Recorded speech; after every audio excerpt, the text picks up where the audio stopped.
खंड 2 प्रतिलेखन संख्या 40। महोदय, कुछ लोग आज यह कहते हुए देखे गए हैं कि राष्ट्रीय एकता अंग्रेजी के माध्यम से हो सकती है।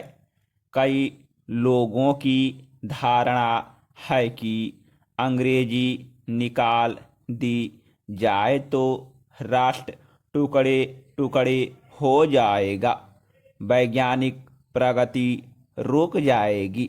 यदि इससे बढ़कर भ्रामक विचार और कुछ भी नहीं हो सकता।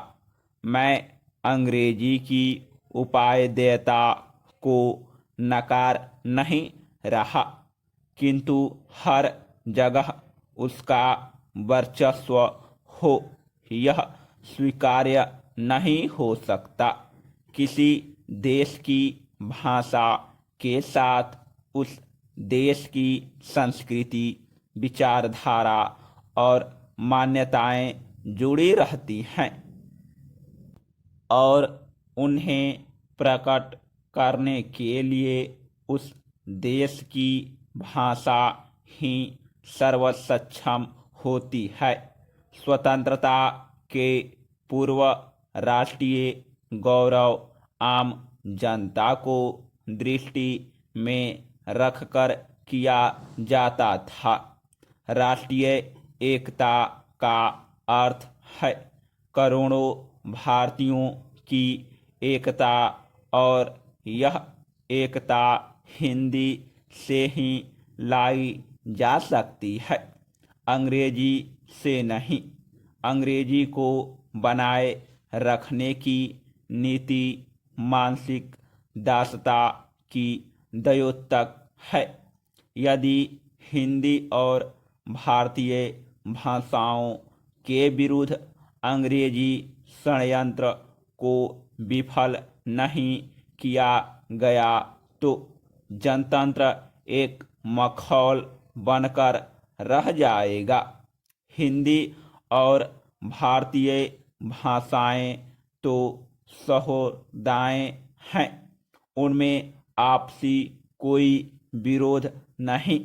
उनका विरोध और संघर्ष तो अंग्रेजी के साथ है। जिस दिन क्षेत्रीय भाषाएं अपने क्षेत्र के प्रशासन, न्याय, शिक्षा आदि में स्थापित हो जाएगी, उसी दिन राष्ट्रीय स्तर पर राष्ट्रभाषा, राजभाषा और संपर्क भाषा के रूप में हिंदी के स्थापित हो जाने का मार्ग प्रशस्त हो जाएगा। स्वैच्छिक हिंदी संस्थाएं अपने इस मूल्य उद्देश्य को कभी भी धूमिल होने न दें, क्योंकि हिंदी के प्रचार प्रसार के क्षेत्र में वे सर्वाधिक महत्वपूर्ण इकाइयां हैं। इस दृष्टि से मैसूर हिंदी प्रचार परिषद का वह कार्यक्रम श्लाघनीय है कि हिंदी के साथ कन्नड़ेतर जिज्ञासुओं के लिए कन्नड़ की प्रारंभिक और उच्च कक्षाएं एवं परीक्षाएं चला रही है।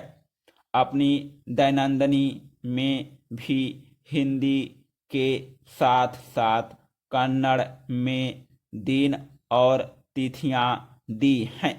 इस तरह के छोटे किंतु दिन दिन के व्यवहार में राष्ट्रभाषा और क्षेत्रीय भाषा साथ साथ गलबहिया डालकर चले। इससे बढ़कर सुखद स्थिति और क्या हो सकती है। और प्रिय स्नातकों, आज का दिन आपका है और कल का दिन भी आपका ही होगा। विगत महीनों और वर्षों में आपने कठिन परिश्रम कर हिंदी रत्न अथवा हिंदी प्रशिक्षण की परीक्षाएं दी हैं, उत्तीर्ण हुए हैं। आपकी दीक्षा पूरी हो चुकी है। अब आप समाज और राष्ट्र की सेवा में समर्पित हो जाइए। भारतीय भाषाएं, संस्कृति, उनकी रक्षा, उनका संवर्धन आपके हाथों सौंप दिया गया है। आप दायित्व का निर्वाह कर सकें, जीवन में सफलताएं पाएं, यही शुभकामना है। जिन्होंने हिंदी प्रवेश, हिंदी उत्तमा की परीक्षाएं उत्तीर्ण की हैं, वे और आगे बढ़ेंगे, पढ़ेंगे, यही आशा है। इस उद्देश्य की प्रगति प्राप्ति हेतु स्वैच्छिक हिंदी संस्थाओं की विभिन्न परीक्षाओं को मान्यता प्रदान की गई है। अतः मैं इस गौरवपूर्ण समारोह में आपने मुझे आमंत्रित किया, उसके लिए पुनः धन्यवाद देता हूँ।